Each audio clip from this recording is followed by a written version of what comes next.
music that would showcase Kenya at the Smithsonian Folklife Festival held in Washington, D.C. from 25th of June to 6th of July 2014.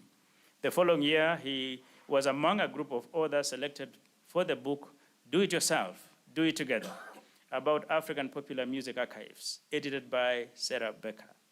In 2016, Tabu Osusa was nominated 5 Music Rights Champion by the International Music Council. The same year, he joined the panel of judges at the All Africa Music Awards in Nigeria. He was also appointed as the Visa for Music Country Representative for Kenya. In 2017, we are not in 2023 yet. Osusa became the first Kenyan to receive an award from Visa for Music, Morocco, for his tireless efforts in documenting and archiving the diverse music traditions of East Africa. Tabu Osusa was the lead author of Shades of Benga. I think that is a book, and I would like to have it. I want to wave it around here. Some of you had not seen it. You heard me mention.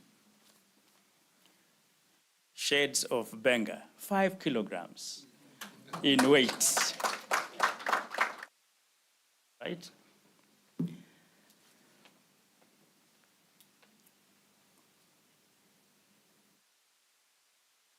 The story of popular music in Kenya, covering the period 1946 to 2016. Professor Ojola was not born yet. The 600-page book, published in August 2017, traces the origins of Kenya's popular music to the end of the Second World War to date. In November 2022, Tabu Osusa was elected to serve on the Music in Africa Foundation board at its milestone 10th annual general meeting in Dar es Salaam, Tanzania. The French government conferred Tabu Osusa the Order of Arts and Letters. Osusa was awarded the honor in recognizing his commitment to safeguarding and promoting East African music over the past 40 years at a ceremony at the Alliance Francaise in Nairobi on 16th of July 2021 by the then ambassador of France to Kenya and Somalia, Ms. Aline Kusta Menega. Ladies and gentlemen, I would like you to stand as we appreciate our guest speaker. Let us give him the Kabarak University warm round of applause.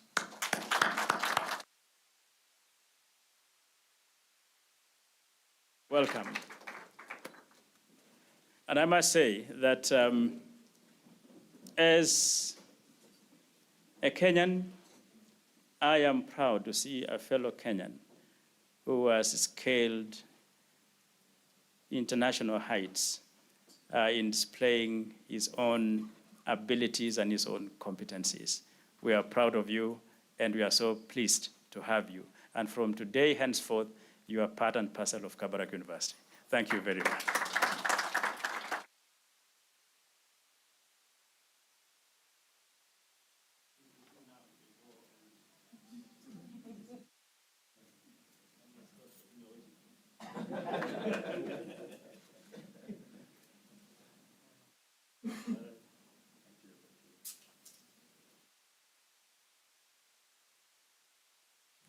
Anyway, thank you, Vice Chancellor Kiplagat, for those kind words. I mean, your introduction makes me look greater than I am. I'm not that great, by the way. And you see, I'm a music producer. I'm used to working behind the scene. So after all these great professors have spoken, I won't be that eloquent, but bear with me. If you see me stammering here and there, don't worry about me. I work behind the scenes. And thanks to distinguished professors, including my fellow village maid, Professor Ochola, Professor Wanyama, fellow creatives, good morning. Let me see what I have for you here.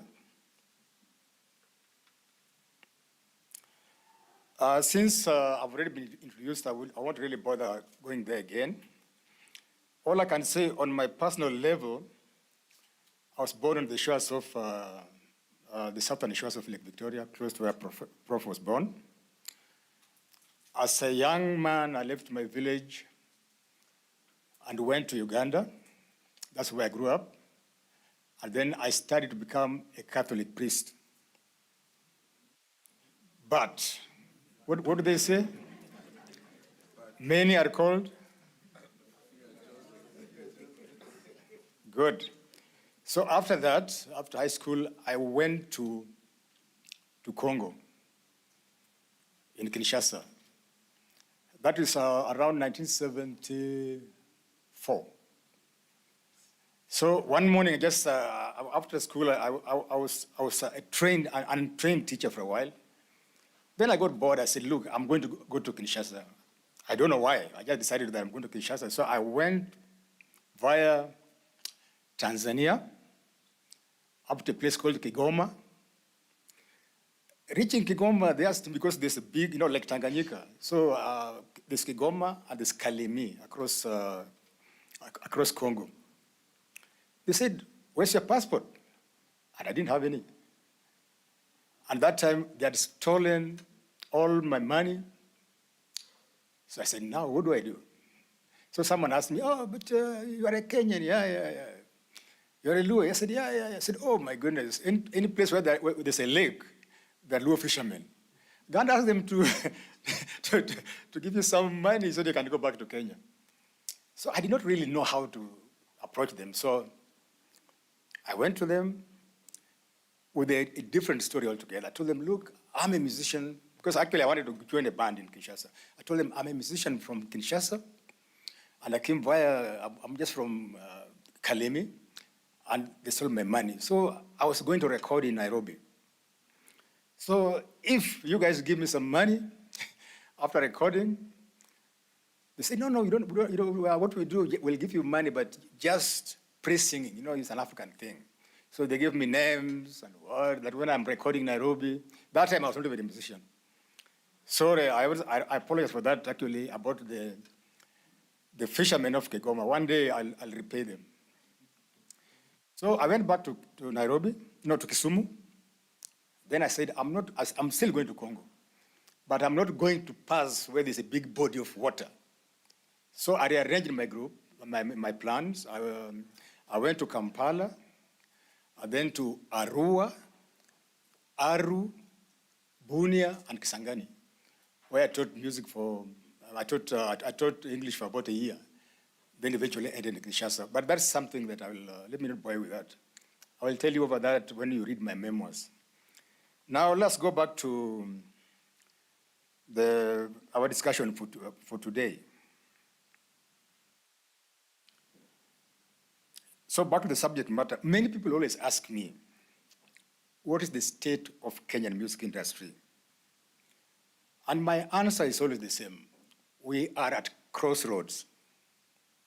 Because the problem we are having in Kenya, we have good musicians, like I'm sure most of you are even here, but we lack identity. And it's something that the youth don't want to talk about, but we lack identity. So I asked myself, why do we lack this identity? And I've realized that maybe after independence, when we moved to towns, we did not move to towns with our African values and cultures. We left everything in the village.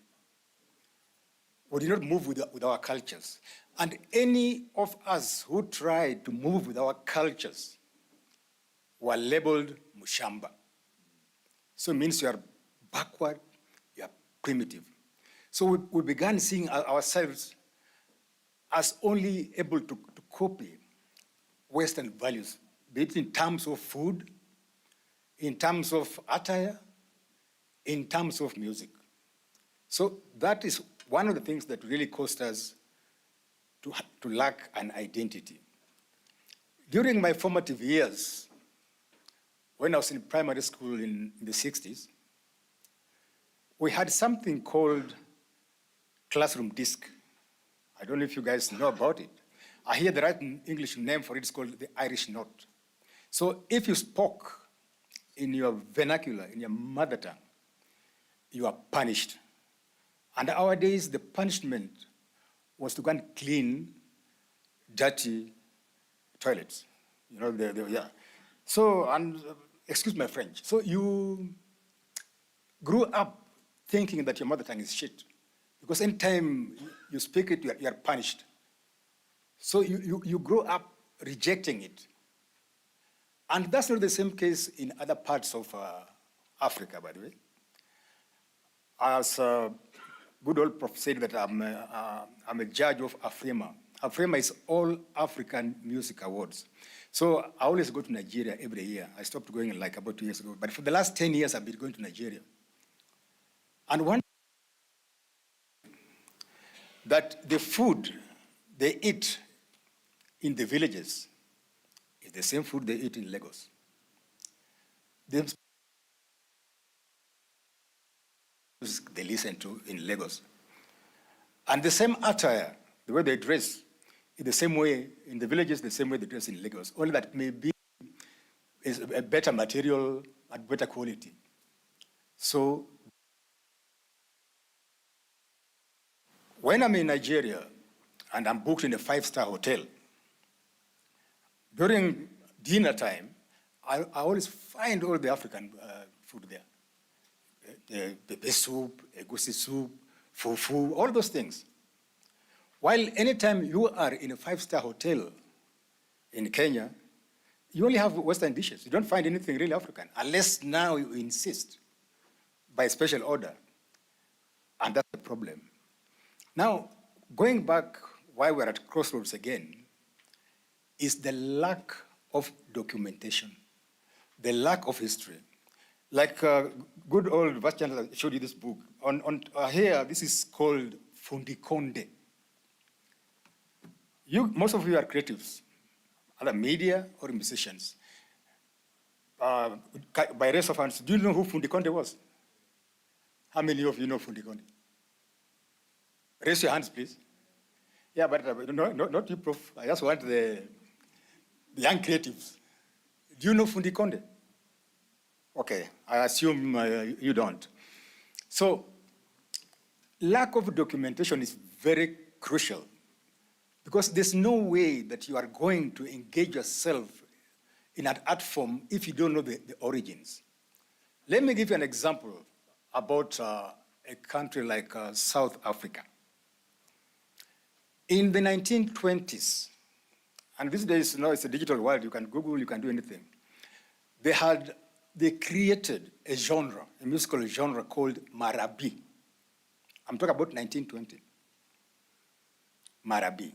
Then in the 1950s, from Marabi, they moved to Kwela. But you see, there's a progression, Kwela, that was made popular by musicians like Miriam Makeba and the rest. Then from Kwela, they moved to Bakanga. I hope it's not sounding French to you. Then from Bakanga, they moved to Kwaito. And then from Kwaito, Amapiano.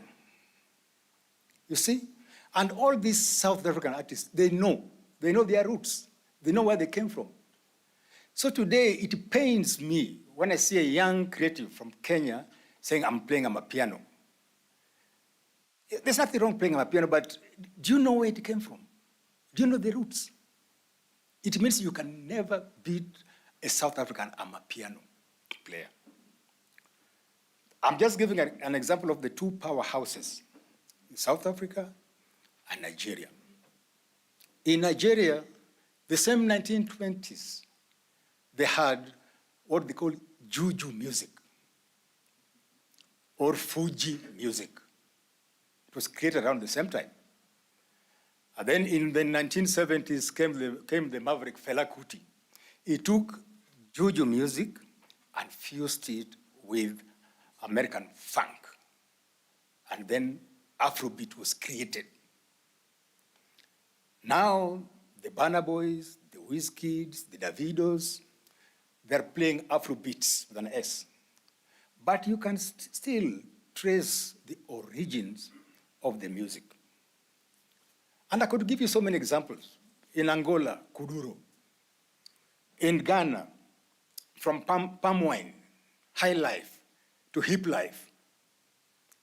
So what's our problem in Kenya? That's one thing that we have to think. Where did we go wrong? Yet we are so rich. We have got genres like Omutibo, Ohangla, Benga, Tarab. And talk about Tarab.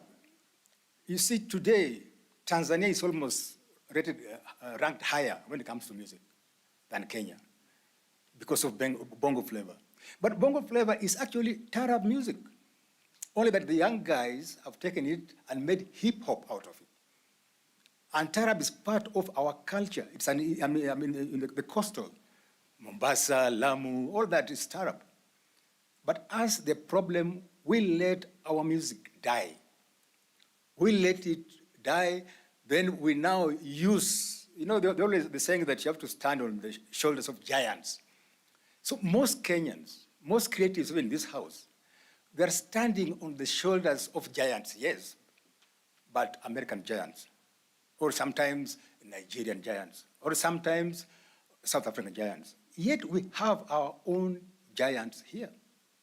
So there's no excuse, because if you're going to take a profession, you must study those who are there before you.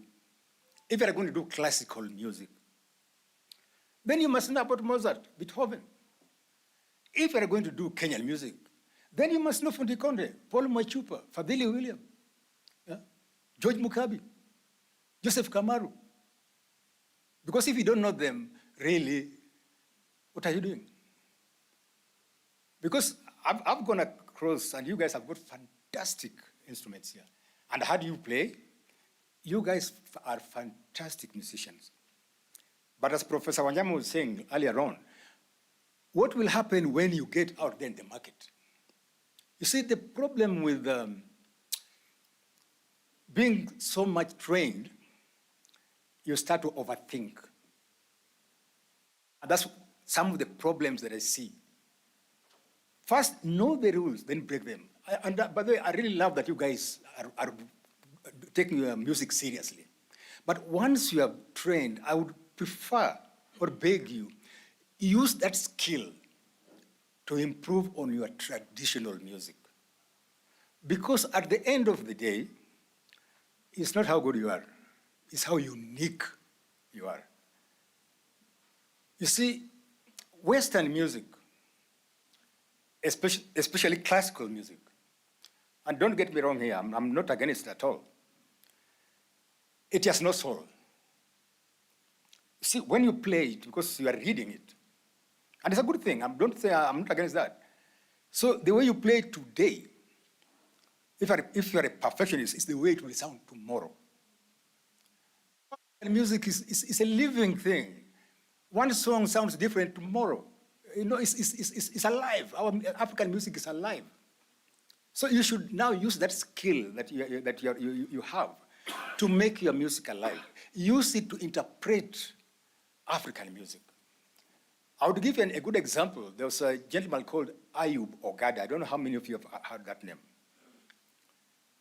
To me, I think he was one of the best musicians that Kenya ever produced. Ayub, in the 1970s, was with a band called Black Savage. And they had a song called Kothbiro. But it was rock. It was rock. It was Ayub Ogada, Jack Odongo, Gordon Ominde. They were all students at Lenana School. So the song was rock. And it's a beautiful song. If next time when you have time, you can Google it and you'll see it. It's called Kothbiro, Black Savage. Now, when the band broke up, some years later, Ayub decided to relocate to the UK. But he was a smart guy. He said, okay, because he played guitar, he played percussion. He said, now I'm going to live in the UK. If I go playing rock in the UK, will I really make it? So he got very smart, went to Bomas, and very quickly learned how to play the nyatiti. I hope you guys know what nyatiti is. And then He started now, when he moved to the UK, he started playing the Nyatiti. He was basking, actually.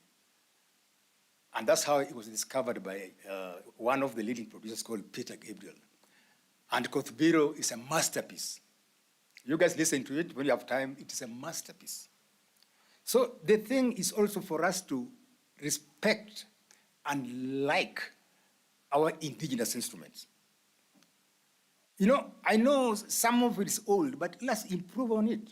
How it can be tuned, how it can be made better. You see, like the Nyatiti, sometimes you really have to struggle to tune it. You can improve on it by having pegs and stuff like that. And those are the kind of things we need to do. Like if you know how to play the Nyatiti, or Wadende, or a Shiriri, you can use the same Western instruments to reproduce that sound. So I will say, it's not really sometimes what you play, it's how you play it. Some years ago, I was in Paris. What do I say? There was Youssou N'Dour was playing there. I don't know if you guys have heard of a Senegalese musician called Youssou N'Dour. He plays, his band has got also the kora. Do you guys know what kora is? Yeah, so that particular evening, Youssou N'Dour had a very small band. And I could hear this guy playing this kora marvelously well. And I was trying to say, where is this guy sitting, playing this kora? And there were just 6 people. I couldn't see the kora anywhere. Actually, it was his lead guitar player who was playing guitar, an electric guitar. But he had tuned it to sound like the kora. Why? Because he knew how kora sounds. He knew how to play the kora. Like you guys who are here, if you're playing maybe the violin, you can get the Rutu sounds. If you're playing the guitar, using the guitar, you can get the Nyatiti sound. So once you learn the rules, then you can break it. But learn it first, and then see how you can break it. So we really need to document that. And also the media, you know, this is just about music. Media and music always go together. So when I say we're at crossroads, sometimes, whom do we blame? I'm not into blame games, but unfortunately, our government has not been very strong when it comes to policies, cultural policies. They need to work on that. And then the media always glorify, sometimes, I'm sorry, mediocrity. I know in the media you say that what makes news is when man bites a dog, not when dog bites man. But it should also be objective, because if we don't tell our story as the media, there are always foreign journalists who will come here and tell their story on their own way. And mostly, even if you read Wikipedia and whatever those things, it's full of rubbish. But we believe that it's the truth, because you guys don't want to tell that story. It is laziness in the form, be it musicians, and it's also laziness in the form of the media. You will find a journalist coming from Europe, and then they go to the village and come with a great story. And where are you guys? Let me give you another example, yes, about a musician, and where the media didn't get it right. There's a Japanese lady called Anyango. I don't know if you guys have heard of her. Have you? So this lady came to Kenya, and then went to Kisumu. Not Kisumu, I think it was in Ugenya, and lived in the home of a gentleman called Okumu Korengo for 1 full year, learning the Nyatiti. So when I was saying that you guys are overthinking, that's what I meant. Anyango is a classically trained jazz musician. But imagine someone who's been trained, just like you guys are trained, going to the village to be taught by a Nyatiti player who can't even read music. So that's the kind of things that you guys need to work on. But the media never follows that kind of stories. It has to take a journalist from, I don't know, the UK, from the US to come and tell that story. And because the media does not, is rather biased, there are so many musicians in the villages that we don't know their story. Today, I think I was talking to Professor Chola about some old guy who was called Ayan Joy. And earlier on, I was talking to Dr. Ndonye about some Kamba lady who used to sing in the village, who has since passed on. Their history has not been captured. And as I always say, I know it sounds like a cliche, but our stories have been oral. If we don't put them on record, it dies with the generation. So I really feel that the media, please don't just be based in Nairobi or in Nakuru or in Kisumu. Try and give these guys in the villages, and what are they playing? What's their music? Because for you to go anywhere else, you have to take traditional music and fuse it with Western elements of arrangements. I am not a trained teacher, by the way, but I can always assure you that with the music, there are basic things that you cannot go wrong if you capture it correctly. Melody, rhythm, arrangement, originality. Once you get that, they're okay. But we don't have that. So, as part as you guys are very good. I know you have got good melodies here. You have got good arrangements, but you need originality. Use your skill to interpret our own music. Let's be original. Because without that, we'll just be copycats. So that's one of the things that I really want you to know.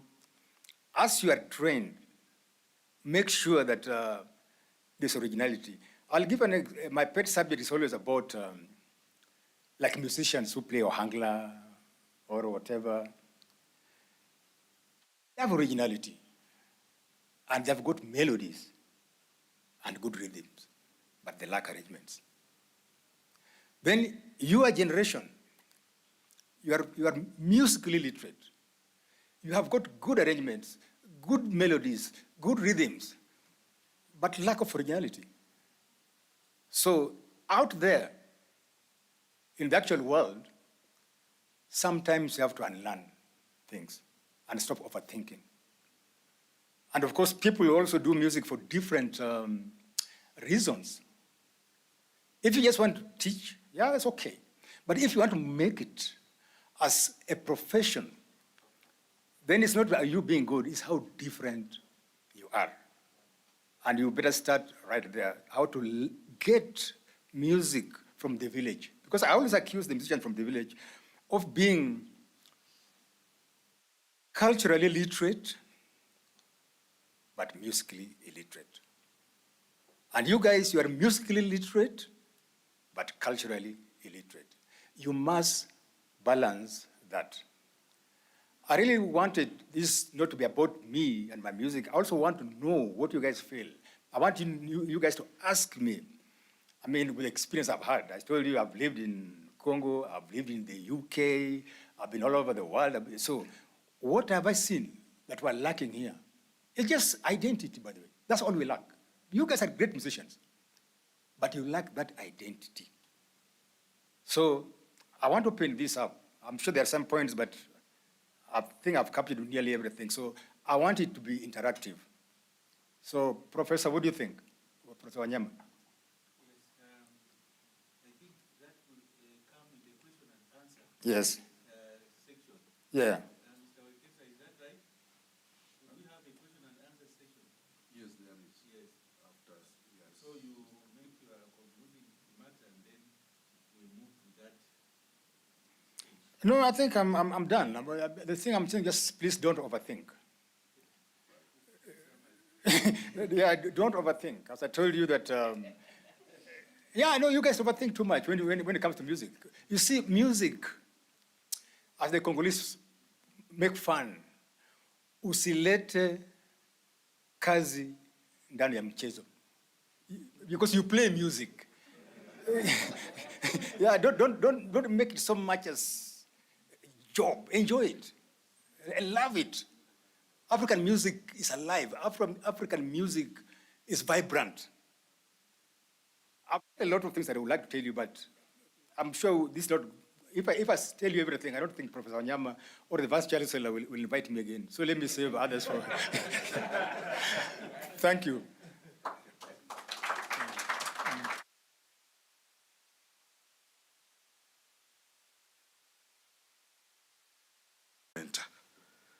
I'm very sure after your presentation, it's going to be easy for me because the notion that has been outside there among the generations that came after me has been that African music is backward. Anything African has no space anywhere. But I think it's a great testimony that what has been taking you across the world was not so much about classical music, if I didn't get you right. So, ladies and gentlemen, my students whom I'm trying to mentor, I think after this, there has to be attitude change. Thank you so much. We now move into a plenary session. I would like to invite Dr. Ndonye to come and preside over this. This is now an interactive session where any one of us who feels like has a question that our guest can respond to, this is the time. Dr. Ndonye, thank you. Yeah, thank you very much.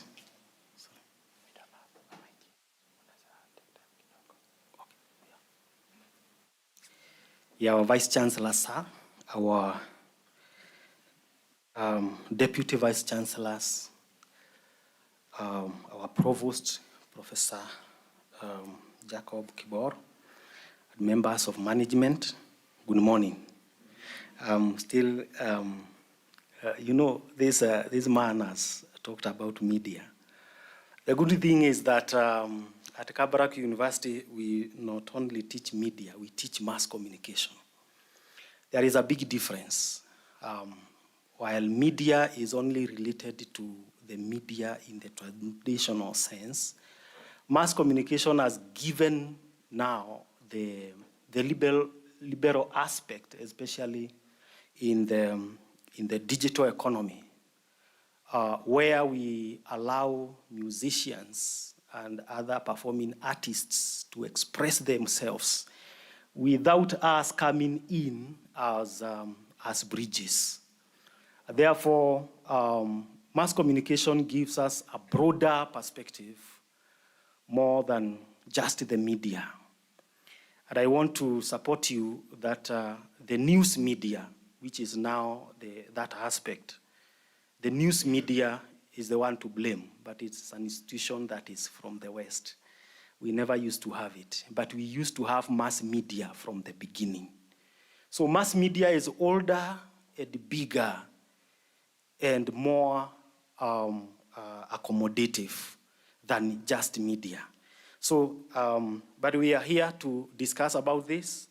I'm very much interested in Benga. As we get the mic, kindly let me know when the mic is ready. As we are very much interested in that. I'm a student of Benga myself. If I had guitar here, I would have played you the Kamaru songs. I have a lot of interest in that. And therefore, can we have now the session so that we do the plenary? It will be just 10 minutes, and then we'll be able to move to the next session.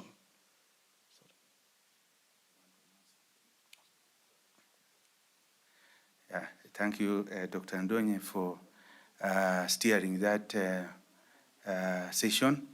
At this moment, I just want to say that our guest, chief guest, thank you for that insightful presentation. Our VC has another meeting, and I just want to inform you that he will leave shortly to go and attend that meeting, but we will continue with this session. Thank you, Professor VC. Yes. Yeah, a round of applause for our Vice Chancellor, the members of management. Simwapigie tu makofi mazuri. Yeah, thank you. Thank you very much. We are honored to have them. So thank you.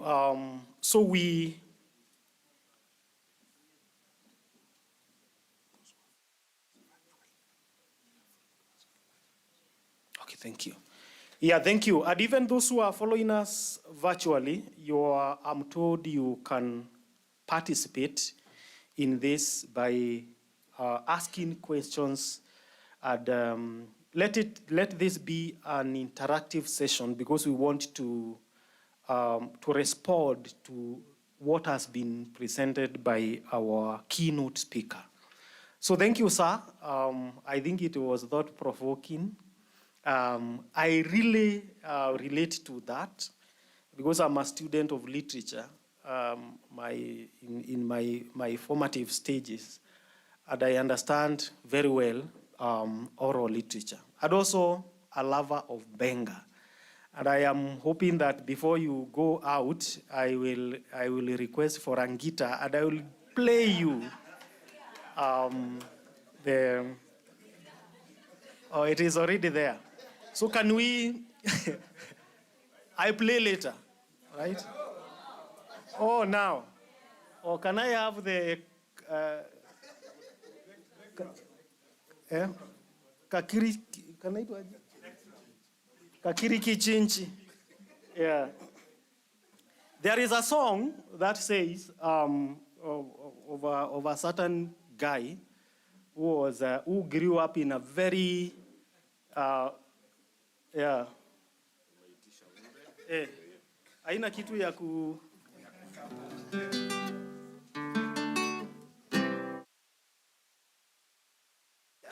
I'm going to do G.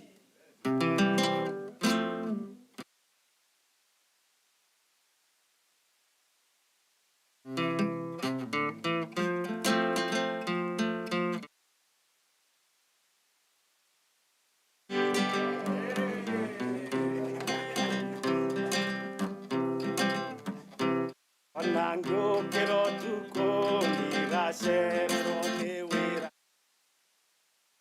idomo yakwa atomagera kundu ndekago sikojuru etango moya muchusho nae yago posho irimbusa iriachi sao iraya madune.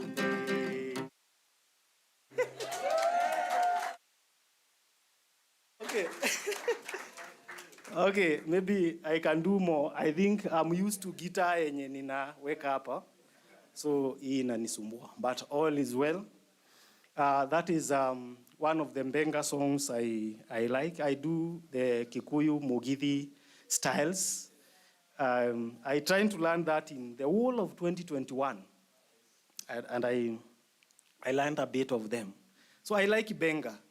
Of course, if I were now to do the Kamba, it would have amazed you. It would have amazed you. So, but for that one, I do lead guitar. So I also do lead guitar in Benga style.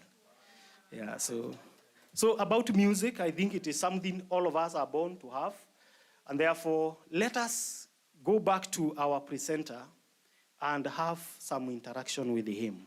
Right?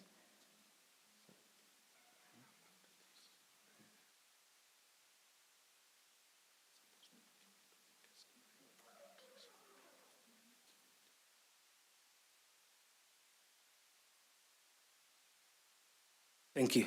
Okay, consultation is important.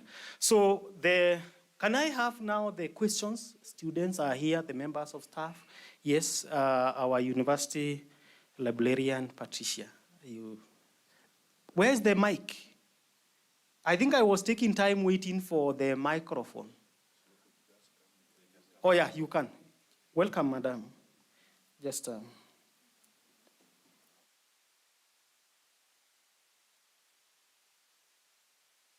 Good morning. Our chief guests, all protocols observed in their absence.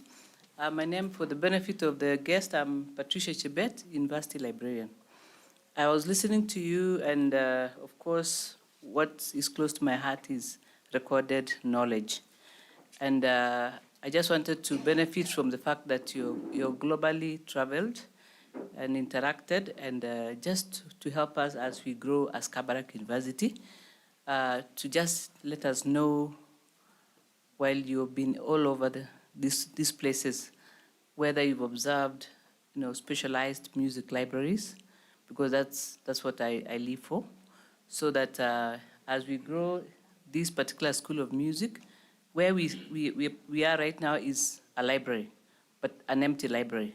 But I believe in future, this place will be filled with library content. So while you've been in many places, you might give us some information or knowledge on what you saw or what you've seen and interacted with in terms of content that is library content. Thank you very much.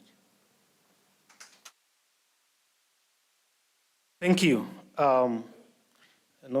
You cannot separate library from the records. So maybe we can take 3 questions, and then you can respond kindly. Yeah. Can I take another concern? Yes.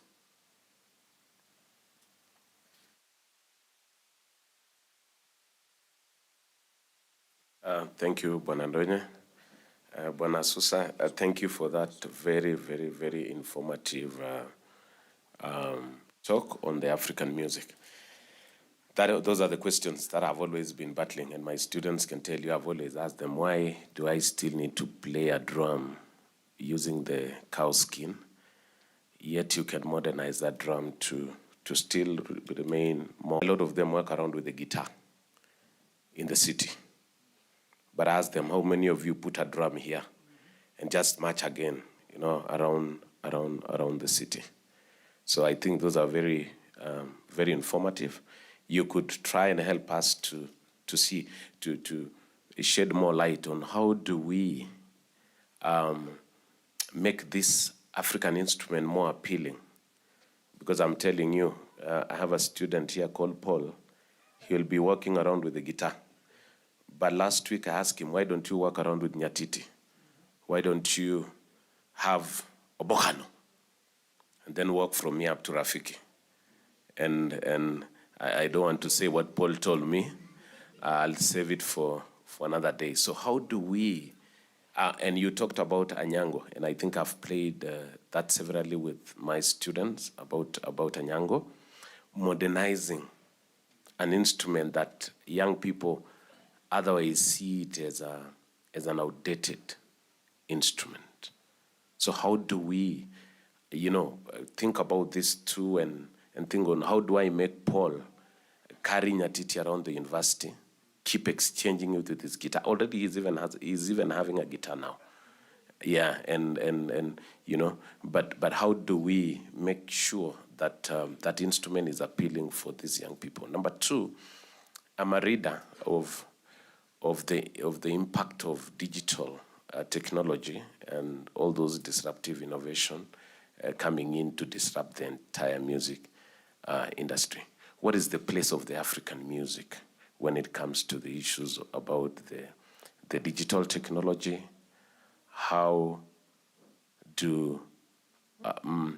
Where do we place the African music in this space of digital technology? Considering these young people, I can tell you all of them are in Spotify now.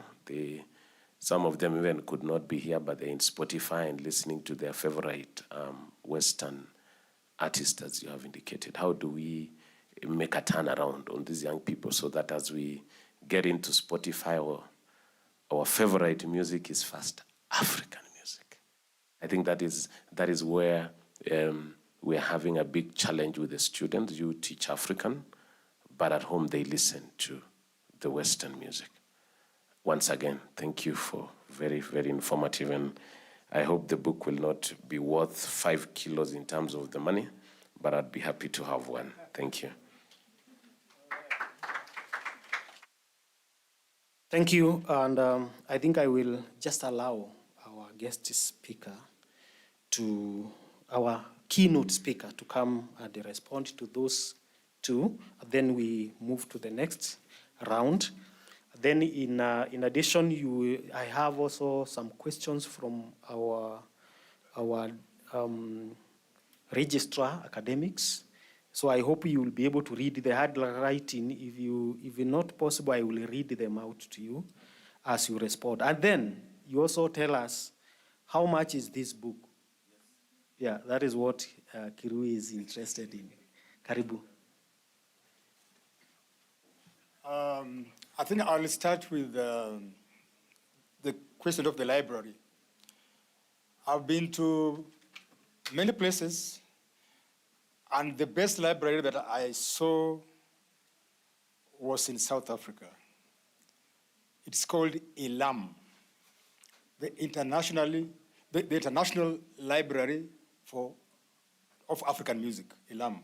It is in a university in Grahamstown in South Africa. I think that's the best library. And it was started by a musicologist called Hugh Tracy. Hugh Tracy recorded a lot of music in Central Africa, and in East Africa, and Southern Africa. And he has a library where anytime you go to ILAM, he has kept all the music and the archives. It's the biggest library actually in Africa. So when you have time again, just Google ILAM. Yeah. And then we talked about guys carrying guitars and not drums. Actually, I don't have a problem with guys carrying guitars. I have a problem with the guys carrying djembe. You know a djembe? Djembe drums. Because it's not part of us. Why do you want to promote djembe drums? We have Maboom Boom from Coast, we have Ohangla from Nyanza, we have Sikuti drums from Western Kenya.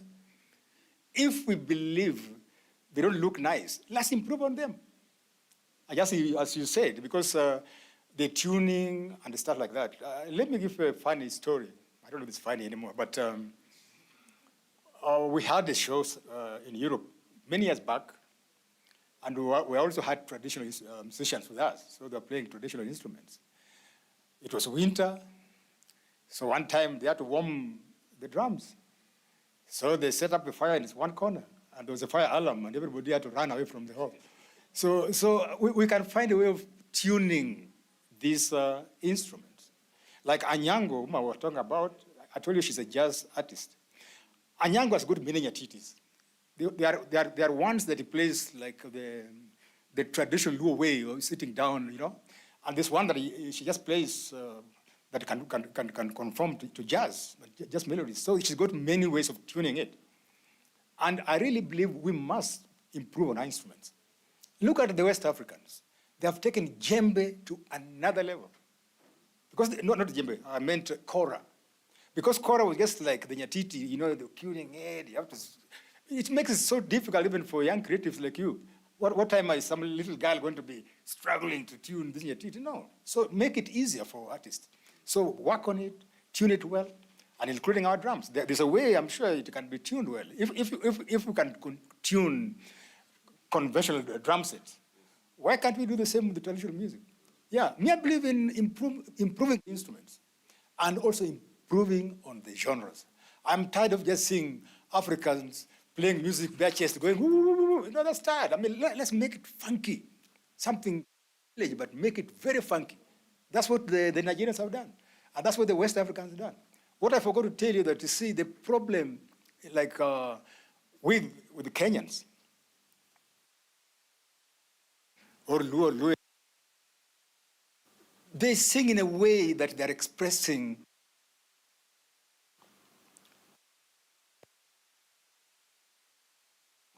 their still feelings. You will find a South African girl or guy, young, just as young as you guys are, with a deep American twang. But when they start singing, they go back to their roots. Those click sounds, they become different. They're traditional and yet very modern. So we need to work on that. What was the other question? Oh, digital technology.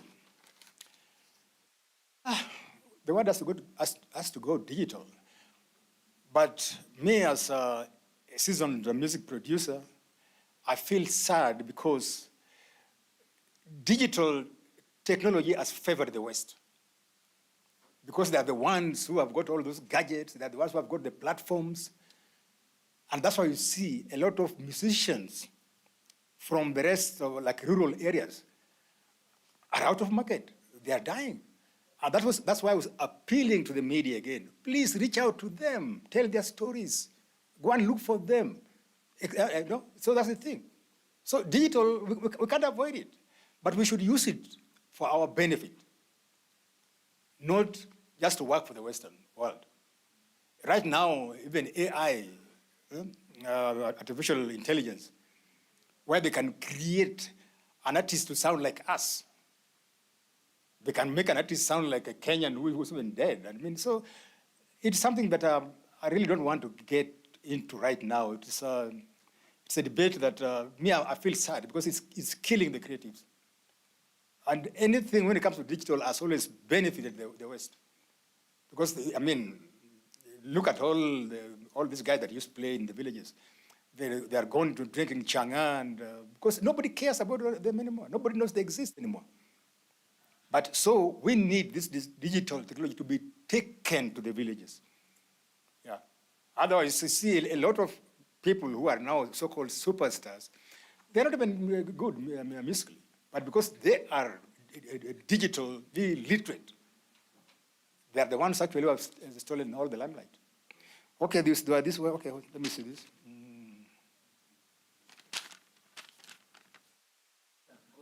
Let me read for you. There is a lot of traditional music in some Kenyan communities that has not been documented. This can form a basis for research. Did the spread of Christianity play a role in the development of African or Kenyan music in a negative way? So the question is whether you think Christianity affected our traditional music in a negative way. When you have time, I want to answer that question. When you have time, please read my preface. If you come to that, this is the preface, and I talk about it. It's in the preface. So for now, I won't make any comment on it. That question is answered. And about research on traditional music, I told you that I ran something called around East Africa recording traditional music. So I'm doing that. When you have time again, just Google www.singingwells.org. And I've recorded nearly all traditional music across East Africa, because I believe that traditional music is the source. So yes, it's. I've done that research on that, and the more the merrier. If there are any other guys who also want to work on that, please join me, join the forces. But I do that. About Christianity, it's right here. Thank you. Right. So maybe I can take another. Yeah. Yeah, you buy the book. How much is the book? That's the answer. The question you did not. It's 5,000, but to creatives it's 4,000. To us, it's 5,000. Some people 4,000. Okay. You don't want to clap. Ama tuongeze. We can add. And as I take the other round of questions, I have very many hands. I want you also to respond, because we want to release you in the next 5 minutes. Whether music is content, is music beats, and maybe you will answer together with others, or you want to handle that immediately. Yeah, sure. Why am I asking that is because sometimes, especially the conservatives, are confused by the liberals. The conservatives will say the music of these days is just music. It has no message. It has no moral lesson. It's just inua mikono juu, ba ba ba ba ba ba, blah blah blah. And then the beats is over. It's good and it goes. So we want to know as a producer, because now it means you are in that industry producing that kind of music, whether music is really the beats or is the message or it is all of them. So let me take a few questions. I will take one. Let me get the numbers first. 1, the guy in white. 2, the guitarist. 3, the unapulizanga mingi. There is a director there. There is another person there. Yeah, kuna mwingine pale anachezanga vyombo zote. And then there is Kiamba. So can I get those questions in that order, in a very short form, very straightforward way? So may I start with the guy in white? Yeah, kindly.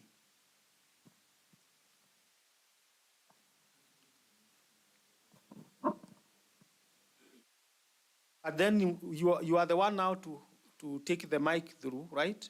Yeah, after that. Yeah. Okay. So, in the medical field, especially those who are studying medical psychology, there is the issue of music and wellness. And for people who have a problem called social anxiety disorder, there is a way in which music can promote cohesion. So, a good example is, let's say when you're growing up, there is that lullaby that you used to listen to, that your mother used to sing to you.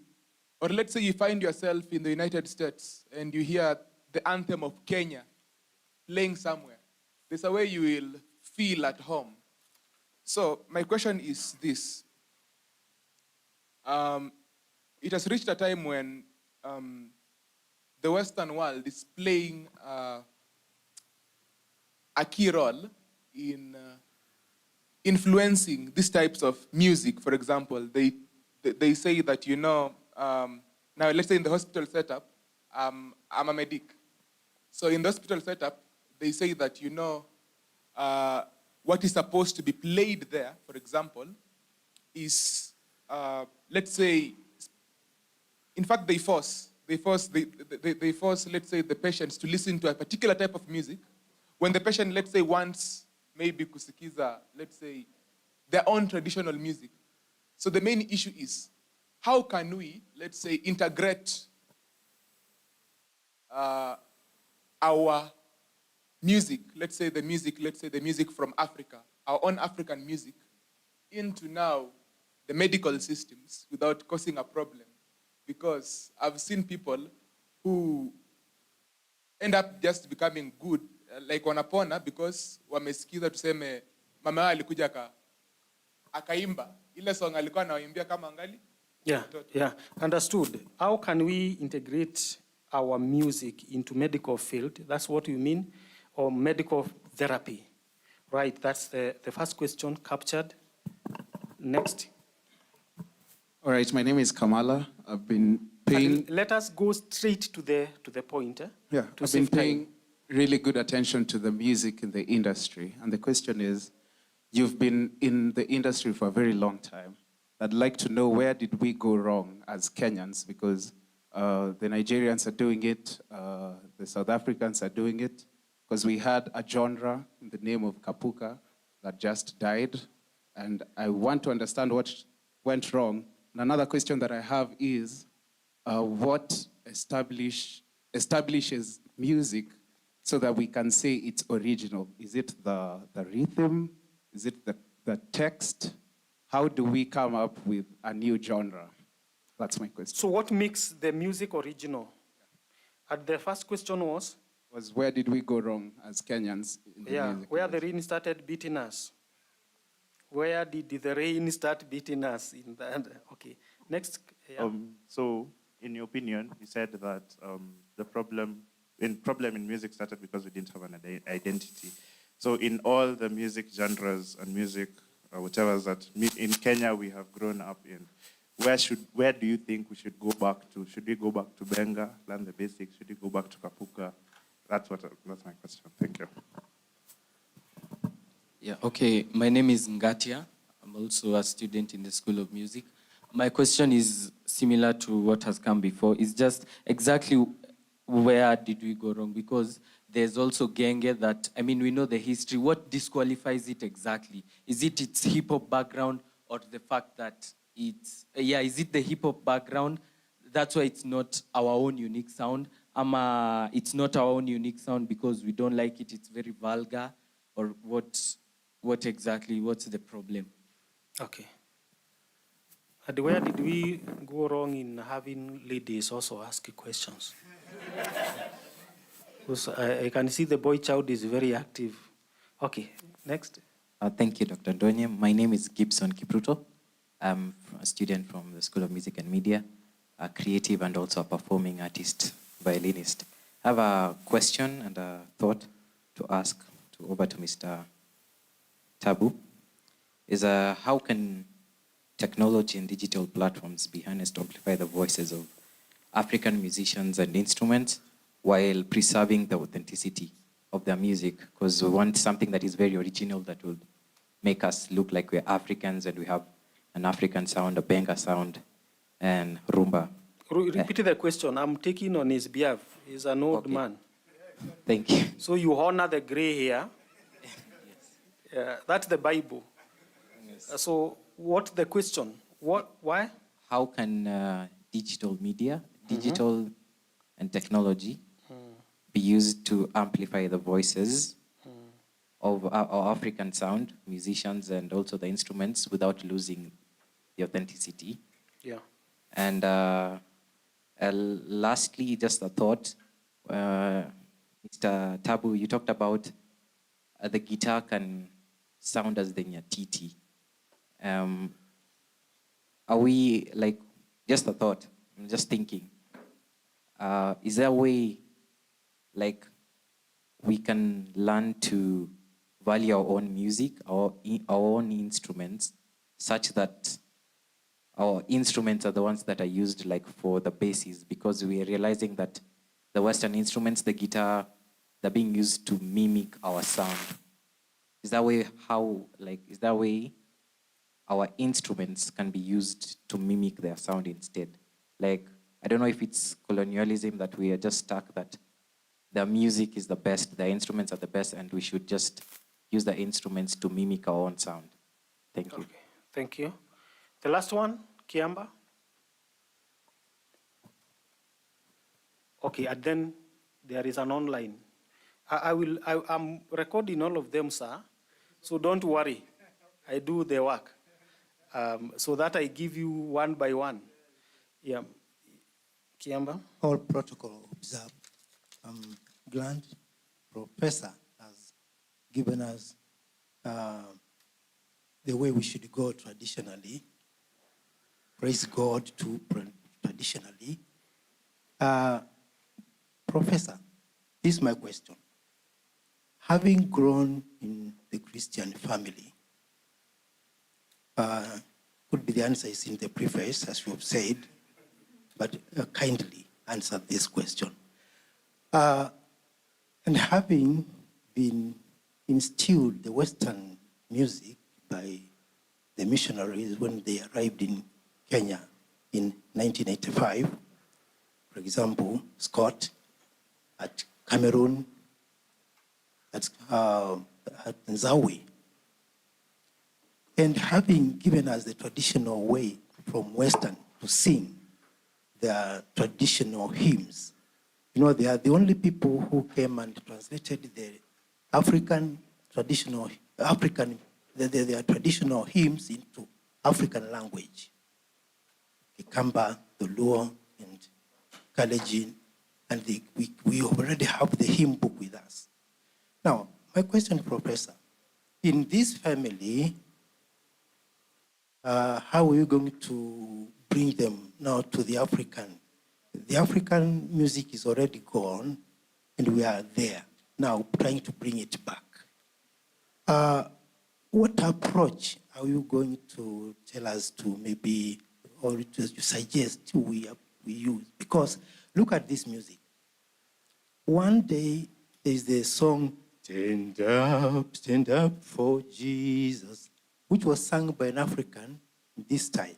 When they came, he didn't like the way they brought the music, and then he sang, stand up for Jesus, using the African pentatonic scale. Now, to bring this Christian family back to such a tradition, Professor, help us. Okay. Thank you. And can I get 2 comments from online listeners? I was to get 1. And 1 bonus if there is a lady, if there is a girl child to ask the question or comment. Okay. Yeah, the questions are there.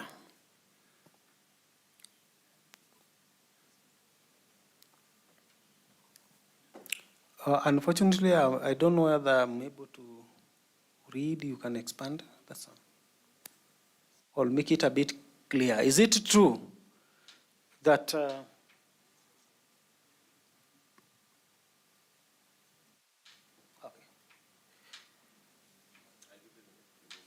yeah, or someone who can see it from where?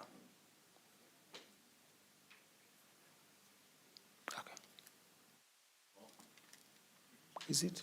Or you can read it from there, kindly, so that we save time. And then after this, we are going to have our guest be offered a present by a representative of members of the management, Madam Chebet. So we are going to, yeah, you can read.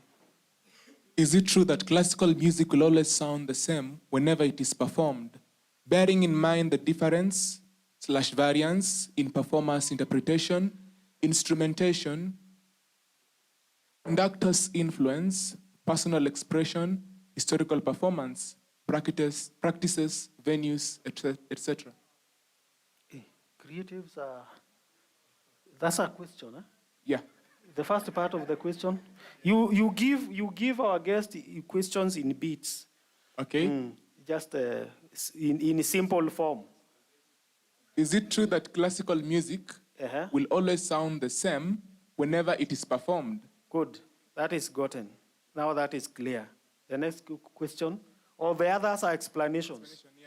Or students in music, they like background. See the way they are doing the background. Welcome, sir. I will ask you the questions. I have them, so don't worry. So welcome. You can do it while seated. Eh? Okay. Yeah, the first question.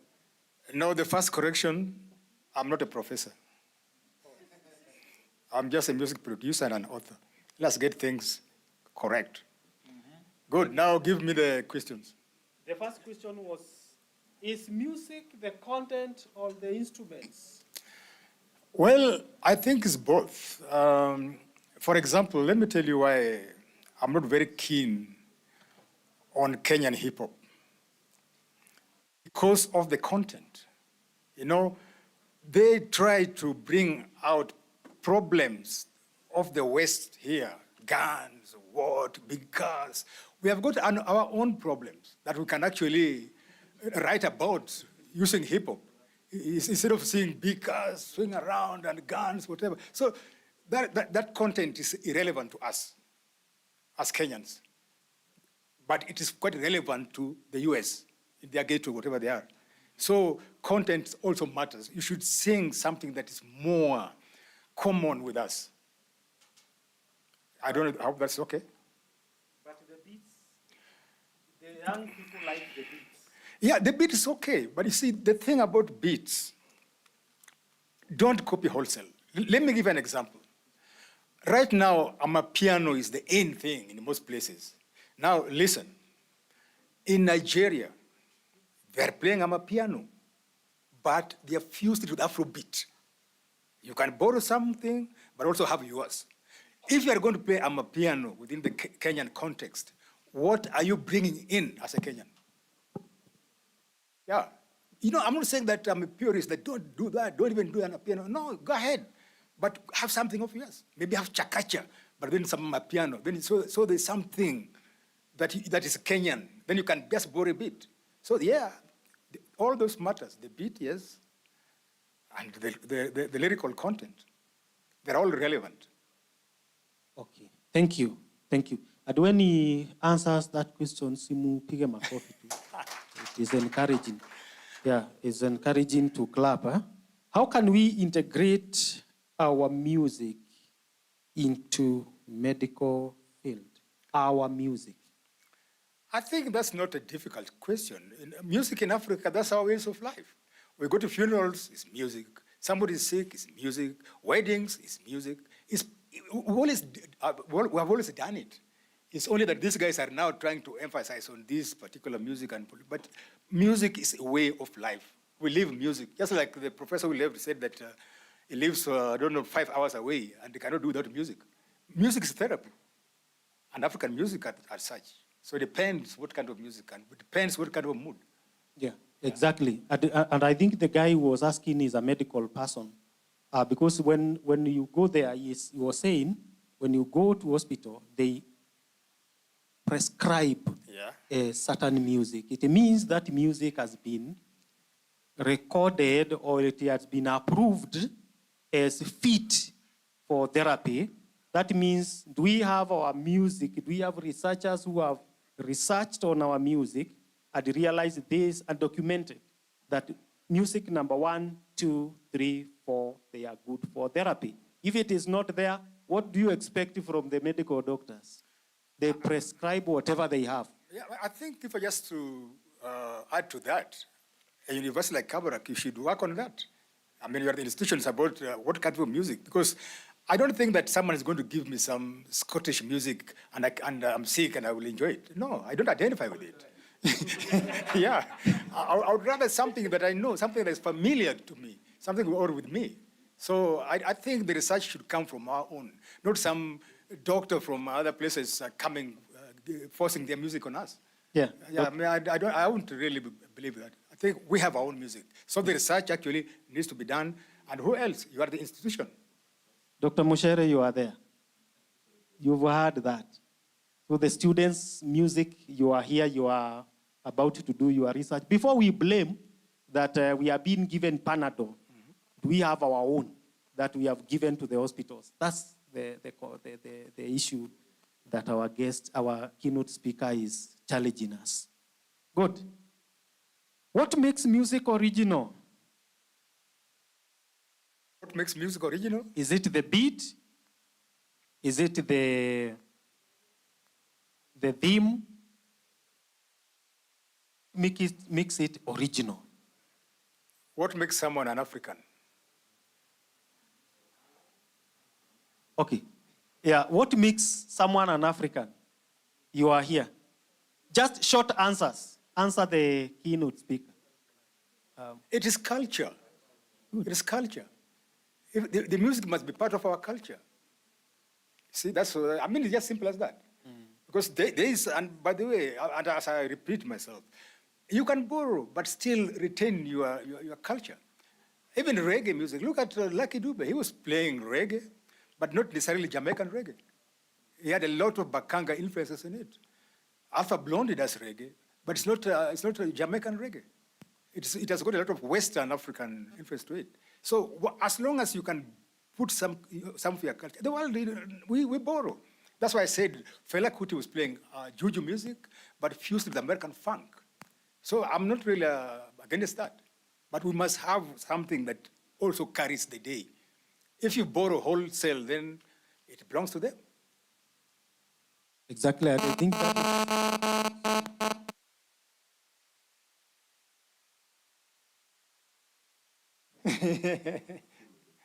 Oh, okay. Zima. Yeah. So So I think that is the issue of culture. Culture is the way of life. It meant, is just like what you were saying when you were making your keynote, that you go to a 5-star hotel, I should defy the Managu. Hello? So I can go to Kempinski and enjoy Suswa. Yes. Is that ours? Okay, thank you. I think that is home. Where did the rain start beating us? I think that was the question of now. We are talking about our own not being up to our own per se. Yeah, there has been a generational gap. See, like a relay, a relay race. Like our generation was trying to pass on the baton, but the baton dropped, and you guys are still running. But in practical purpose, you are disqualified. So the rain actually started beating us in 1985, when all the old form of music, we had multinational record labels that were supporting music. Yeah, the EMI, Polygram, CBS. And when they left, there was chaos. The indies did not know what to do. So there was no proper structure of music. So people just decided the youth decided actually to copy the West. I think that's actually when the rain really started beating us. But as I said earlier on, that we never moved from the village with our culture, with African values. So the best thing is to go back to the village, but don't play the music the way it was played then. Give it some contemporary feel or arrangements. That's what the Nigerians do. Nigerians, they're just playing the traditional music, but in a very modern, a very funky way. So are the South Africans. I told you about Amapiano, which you can trace way back to Marabi. A gentleman talked about Kapuka or Ngenge. Now let me ask you sincerely. I told you, remember, if you are listening keenly, how Nigeria started with the Juju, Afrobeat, now Afrobeats. Okay, let's take Kapuka, or let's take Ngenge. Where did it come from? Educate me. It's derived from what? From Benga, from Swahili Rumba, from Chakacha, from Momboko? It is not. To me, Ngenge, and don't get me wrong, I am not hating on anything. Ngenge to me is dancehall music. It is Ngenge. You guys are musicians, so you know the beats. Ngenge is dancehall. It's Jamaican dancehall, done in a kind of African way because of Sheng. But to me, Ngenge is dancehall. I cannot trace it to Mugidi. I cannot trace it to Mutibo. I cannot trace it to Benga. All those other genres I was talking about, you can trace them. You can trace Amapiano to Marabi. You can trace Afrobeats to Juju music. So tell me, where do you trace Ngenge to? They think Juju is witchcraft. I didn't say that. On a light note, nataka mchangamuke muache kunyamaza hivi. Yeah? Hello? Yeah, the next question, we are almost done. The one on digital and technology, I think was answered. Yeah, but it was asked again. I think you stand up, Kirui. This is an expert in digital music digitization. Blah. Whoever had that question, he will answer that. Yeah, sure. Yeah, it's good to delegate. He can answer that. He's an expert in that. And then instrument tuning. Is there a way we can value our instruments tuning so that we don't tune Western instruments, like using our tune, but we can tune our instruments on the other way around? Because when we say you are going to tune guitar in an African to sound African, it means we are already basing our whatever on a Western instrument. So is there a way we can do the other way around? I really don't have a problem with the Western instruments. What I'm saying that it's not what you play, it's how you play it. Because you can use a guitar to play the nyatiti, but that's only if you know how to play the nyatiti and if you know how it sounds. So to me, Western instrument just to enhance the genre or whatever, or our instruments. Yeah, so I believe that's why I give you an example about Youssou N'Dour's guitar player playing the kora, but he was not playing the actual kora. He was using an electric guitar, but because he plays the kora, so he knows how kora is tuned, and he tuned his guitar according to how the kora is tuned. Is that what Atieno did to our nyatiti? Yeah, Atieno has got many tunings. He plays with many nyatitis. There are some that he plays the traditional way, and there are others that he plays like jazz, jazz way. Okay, thank you. Can you clap for our keynote speaker? Just clap well. Exactly. Thank you. I think we are. No, this one that I really wanted to answer about Christianity again. You remember? Okay, the one you will map. I didn't want to bring it again because you had ran away. No, I'll still answer it my own way. You see, you can still be an African and a Christian. You see, when I was growing up, I was in the seminary. I told you I was studying to be a Catholic priest. During those days, you could never play traditional drums in the church. Never. And those days, Mass was only said in Latin. Not in, it was only in Latin. And they used to turn their back to the people. Right now, that has changed. So, yes, right now you can play African drums. You can play wadende, you can play orutu, you can play nyatiti in church. So my answer, you can still be a Christian and African. Thank you. Thank you. Thank you, sir, for the questions. You want to ask a question? Yes. After I have closed? Yes. Okay, just briefly. Okay. Very briefly. I can project my voice. Okay. So, just a quick one. And, I'm really fascinated by your work. I must confess that I have a copy of that book and the documentary. Thank you. And also there's another documentary, I think, retracing the music of protest and, it's also protest. Kikuyu rhythms. Mm-hmm. Now, my question stems from the admiration of some of the work you've done, even the involvement with Singing Wells, which I think is one of the best documentations of East African music, in the traditional setting. And I'm seeing Bomas trying to do the same with that other project. So, are we doing enough? Or are we waiting for the Mzungu to come and provide money and products? What do we need to do? What can Kabarak, for example, as an institution that teaches, music, what can Kabarak do, for example, with Ketebul or Go Down Arts to be able to document our music? You can do a lot. Unfortunately, doing all these projects, it needs money. And that's why you say sometimes people who have to rely on donor fundings and stuff like that.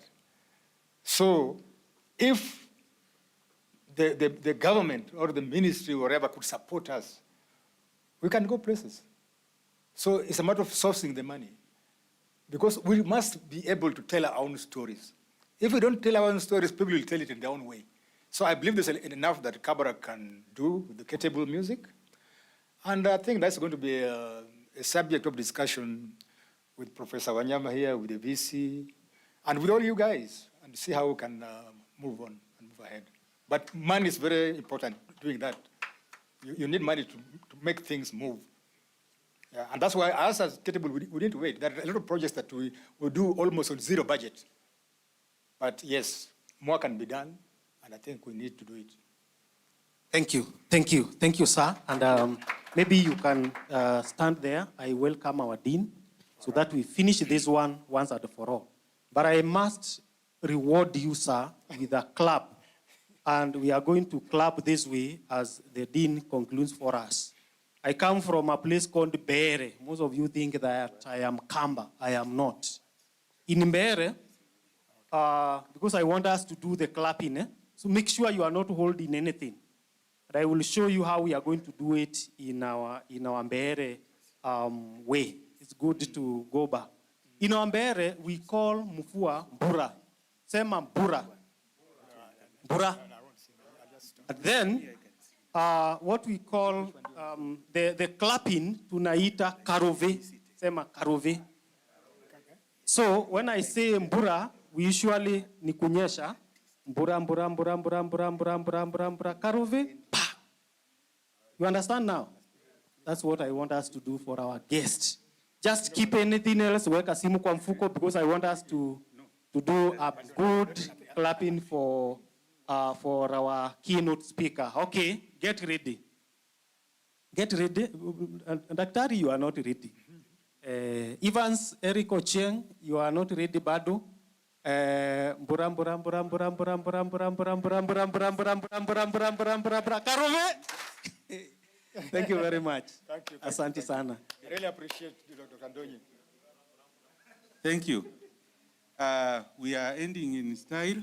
As I told you, Mr. Tabu Ususa speaks Lingala just like a native.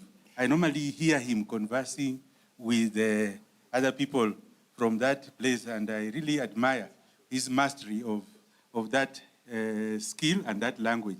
Musicians are creative people, and even news reporters, journalists are equally creative. That's why we are married here. As a musical ending, I just want him to tell us some, or translate some song. Part of the song I'm going to sing. Yeah. Some of you, I heard from Mr. Wekesa, were wondering whether I can sing, whether my voice is found on a kayamba or yeah, but I'm going to end this way. There's a song called Felicite. You know it? Felicite, yeah, it's an old song by East African jazz. Yes. What is Felicite? I think Felicite is a name. Of somebody. Yeah. A man or a lady? A lady. Yeah. Felicite, mwana mwasi sukabo tembe. Yeah, I think just telling Felicite, at least to give him that. You know, it's difficult to translate this literally in English. You can only translate African languages, maybe in Kiswahili, or because it changes so seriously, so drastically in English. Boya lelo, yo baby simokili awa. Like come today, boya, mujeni leo. Yeah. Mm-hmm. But I think what I'll do, I'll just give them greetings in Lingala. Bote Nabino. Yes. Guys. Now. Kombo Nangai is Ali Tabu Susa. My name is Tabu Susa. Mm-hmm. The rest now, one. Yeah. Muzina kitata, edi mwana, edi mpepe zantu, muzina ni baba zambe o, muzina. It was a prayer by Tabu. In the name of?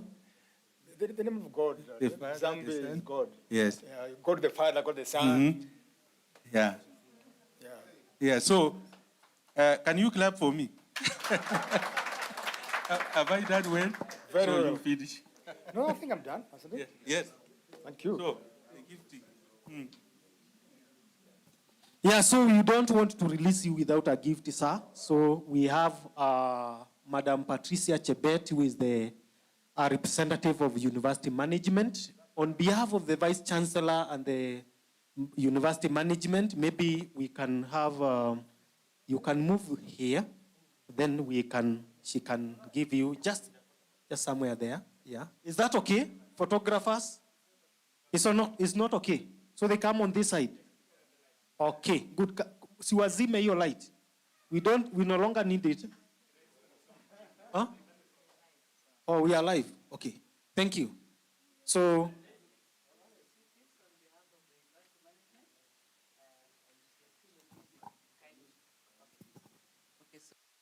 an opportunity that I have to present a gift to our keynote speaker on behalf of the university management. This gift. Thank you very much.